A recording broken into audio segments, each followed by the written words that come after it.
ಕಾಂಗ್ರೆಸ್ ಶಾಸಕ ಆರ್.ವಿ. ದೇಶಪಾಂಡೆ ತಮ್ಮ ಸರ್ಕಾರದ ಗ್ಯಾರಂಟಿ ಯೋಜನೆಗಳ ಬಗ್ಗೆ ವ್ಯಂಗ್ಯವಾಡಿದ್ದಾರೆ. ಕೇಂದ್ರ ಸಚಿವ ಸೋಮಣ್ಣರನ್ನು ಕೂಡ ಹೊಗಳಿದ್ದಾರೆ. ದಾಂಡೇಲಿಯಲ್ಲಿ ಇಂತಹದೊಂದು ಅಪರೂಪದ ಘಟನೆ ನಡೆದಿದೆ. ಉತ್ತರ ಕನ್ನಡ ಜಿಲ್ಲೆಯ ದಾಂಡೇಲಿಯಲ್ಲಿ ಮಾತನಾಡಿದ ಅವರು, ಕೇಂದ್ರ ಸಚಿವ ಸೋಮಣ್ಣ ಪ್ರಯತ್ನದ ಫಲವಾಗಿ ದಾಂಡೇಲಿ ಅಳ್ನಾವರ ರೈಲು ಪುನಾರಂಭವಾಗಿದೆ. ಸೋಮಣ್ಣ ಇನ್ನಷ್ಟು ಎತ್ತರಕ್ಕೆ ಬೆಳೆಯಲಿ ಅಂತ ಹೇಳಿದ್ದಲ್ಲದೆ, ಈ ಸಿದ್ದರಾಮಯ್ಯ ಮಹಿಳೆಯರಿಗೆ ಬಸ್ ಫ್ರೀ ಮಾಡಿದ್ದಾರೆ. ಬಸ್ನಲ್ಲಿ ಗಂಡು ಮಕ್ಕಳಿಗೆ ಹತ್ತೋಕೆ ಆಗ್ತಿಲ್ಲ. ತಪ್ಪಿ ಯಾರಿಗಾದ್ರೂ ಕೈ ಹತ್ತಿತಂದ್ರೆ ಬಿತ್ತು ಹೆಣ ಅಂತ ಲೇವಡಿ ಮಾಡಿದ್ದಾರೆ. ಅಲ್ಲದೆ ಸಿದ್ದರಾಮಯ್ಯ ಮಾಡಿದ್ದು ಒಂದೆರಡಲ್ಲ ಅಂತ ವ್ಯಂಗ್ಯವಾಡಿದ್ದಾರೆ. ಬಿಜೆಪಿ ನಾಯಕನನ್ನ ಹೊಗಳಿ ತಮ್ಮ ಸರ್ಕಾರದ ಯೋಜನೆಯನ್ನೇ ಹಿರಿಯ ಶಾಸಕರು ಲೇವಡಿ ಮಾಡಿದ್ದು ಅಚ್ಚರಿಯನ್ನುಂಟು ಮಾಡಿದೆ.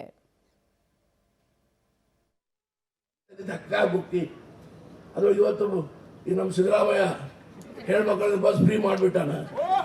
ಒಳಗೆ ಹೋಲಿಗೆ ಬರೋದು ಸಿದ್ದರಾಮಯ್ಯ ಹೆಣ್ಮಕ್ಳಿಗೆ ಬಸ್ ಫ್ರೀ ಮಾಡಿದೆ. ಎಲ್ಲ ಕೈ ತಪ್ಪಿ ಕೈ ಹತ್ತು ಹೆಣ ಬಿಡ್ತಾರೆ. ಎಲ್ಲ ಬಸ್ಗಳು ಫ್ರೀ ಅದಾವ.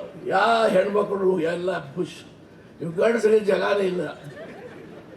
ನಿಮ್ಮ ಅವ್ರು ಯಾರು ಇರ್ತಾರೆ, ನಿಮ್ಮ ಅಕ್ಕ ತಂಗಿದ್ರು ಹೇಳ್ತಿರ್ತಾರೆ, ಏನು ಮಾಡ್ಬಾರ್ದಿರ್ತದೆ. ಆಯ್ತಮ್ಮ ನಡಿ.